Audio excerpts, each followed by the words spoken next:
me pretty lies, look me in the face, tell me that you love me, even if it's fake. 안녕하십니까? 아렌지아TV입니다. 혈액 검사 결과에 대해 진행하다가 오늘은 또다시 뜬금없이 야기야기로 진행해 보겠습니다. 그 후에 케미스트리 혈액 검사 결과로 넘어가 볼게요. 수도 없이 많고 많은 약들 중에 무엇부터 해야 할까 가끔 매우 고민스러울 때가 있습니다. 여하튼 오늘은 역시나 많이 사용되는 라식스 스피로부터 할게요.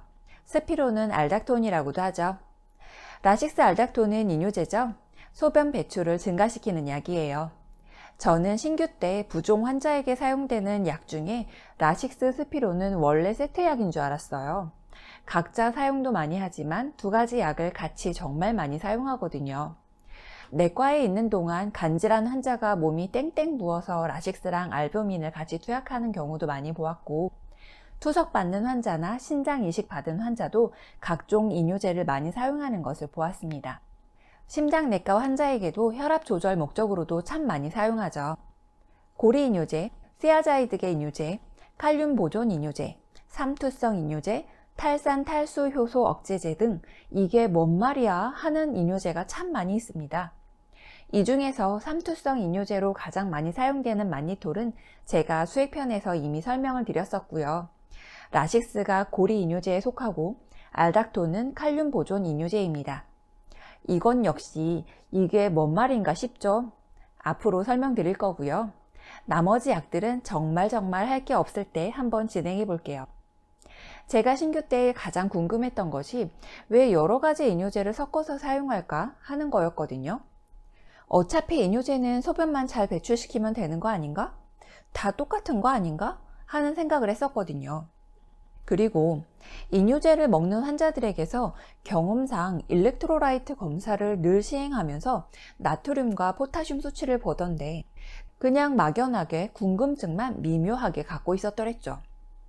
또 라떼 얘기를 하자면요. 제가 한때 저희 담당 환자는 중요한 혈액 검사 결과는 그냥 다 외우고 있었던 것 같아요.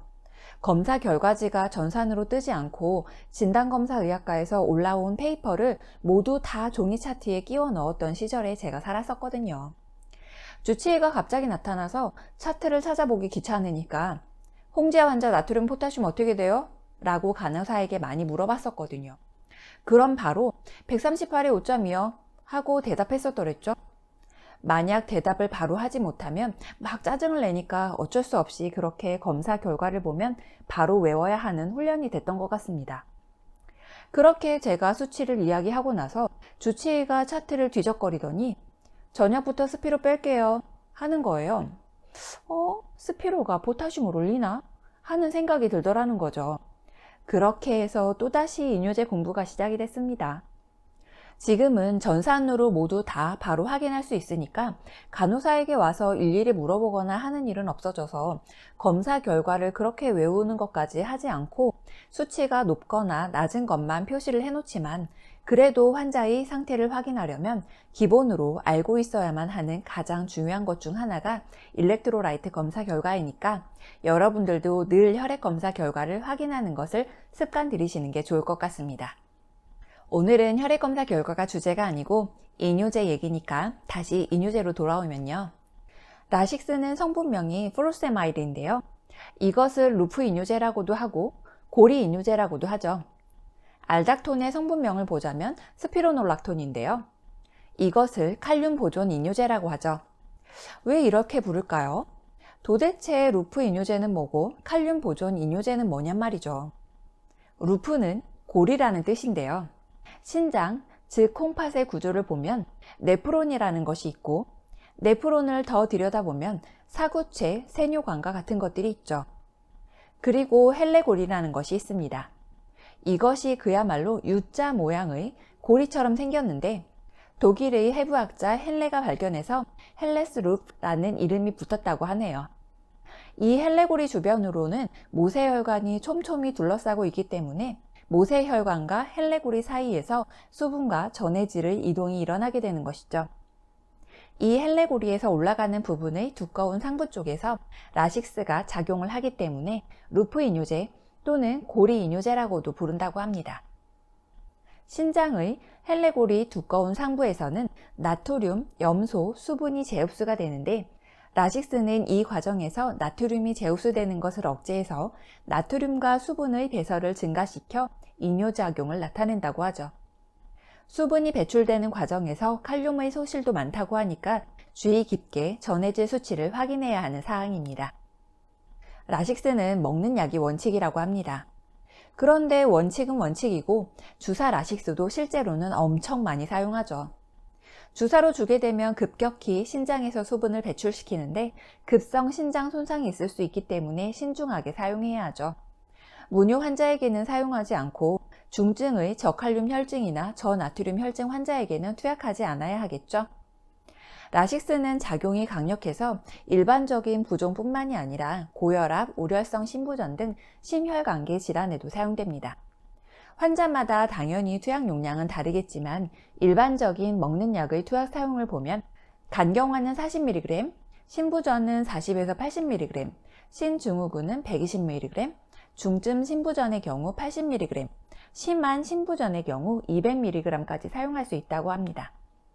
라식스, 후릭스, 다이릭스와 같은 상품명을 갖고 있으니 참고 바라고요. 다음으로 칼륨 보존 이뇨제라고 하는 스피로놀락톤을 보면요. 스피로놀락톤은 스피로락톤, 알닥톤, 스피락틴, 스피로놀, 노락톤 등 여러 상품명이 있습니다. 신장의 네프론을 들여다보면 사구체로부터 먼 곳에 있는 얇은 간이라고 하는 원위 세뇨관에서 포타슘이 조절되는데요. 저는 이 한글, 영어, 한자가 다 짬뽕돼서 사용하는 이 의료용어가 너무 싫어요. 어쨌든요. 잠시 어려운 말 좀 하고 지나가겠습니다. 학교에서 배운 것 좀 얘기해야 다음을 이해할 것 같네요. 우선 간에서 안지오텐신오겐이라는 것이 생성이 되죠. 그리고 신장으로 가는 혈액량이 적으면 사구체 근처의 세포에서는 레닌을 분비합니다. 이 레닌이 간에서 생성된 안지오텐신5겐을 안지오텐신1으로 전환합니다. 안지오텐신1은 신장과 폐의 내피세포 표면에서 분비되는 안지오텐신 전환 효소에 의해서 안지오텐신2로 변환되죠. 안지오텐신2는 혈관을 수축시켜서 혈압을 상승시키고 부신피질에서 알도스테론을 분비하죠. 그럼 알도스테론은 신장에서 나트륨과 물의 재흡수를 증가시키죠. 혈중 나트륨과 물이 증가하면서 체액의 총량과 혈압이 증가합니다. 자, 이렇게 어려운 내용을 왜 설명드렸냐면요. 오늘 진행하는 스피로, 즉 알닥톤이 알도스테론의 기량작용, 즉 알데스테론 효과를 억제시키는 작용을 한다는 결론, 알데스테론 기량작용을 말씀드리려고 그렇게 장황하게 설명드리게 되었네요. 그리고 이 스피로가 원위세뇨관에서 작용하게 만들어졌다고 했죠.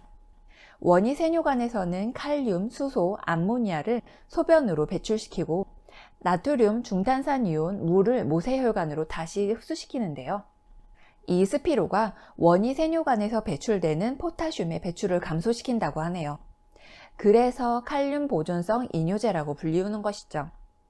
사구체, 근위세뇨관, 헬레골이, 원위세뇨관, 집합관이라고 하는 이 네프론 단위에서는 부분에서 배출시키고 흡수시키는 게 모두 다 다른데요.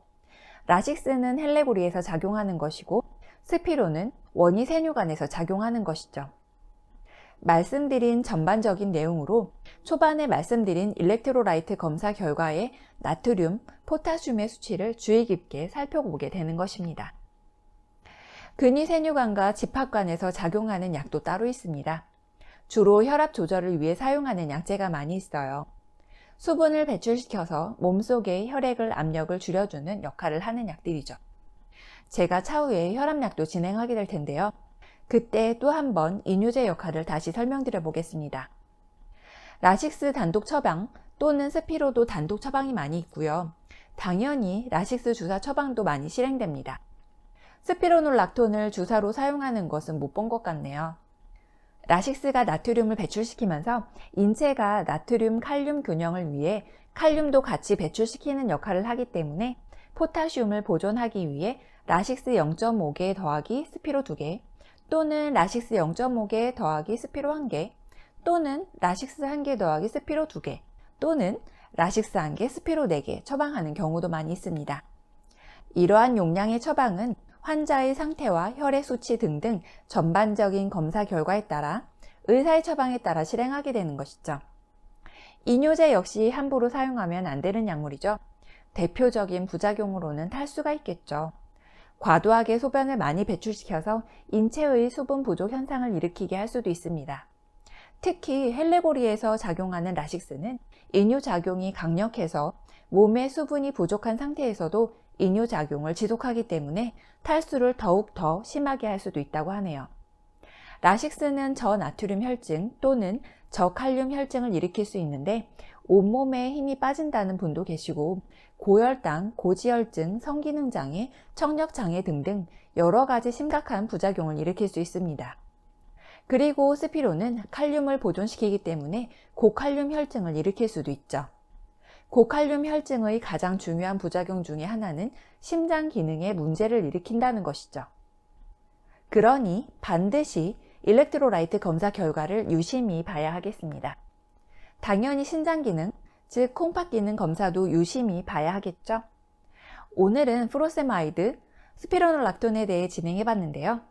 정말 대표적으로 많이 사용하는 이뇨제이기 때문에 꼭 알고 계시는 것이 좋겠습니다. 다음 편에는 다시 혈액 검사로 진행해 볼게요. 케미스트리 CRP부터 해볼까요? 그럼 오늘은 이만 들어가 보겠습니다. 아렌지아TV 오늘 하루도 무사히.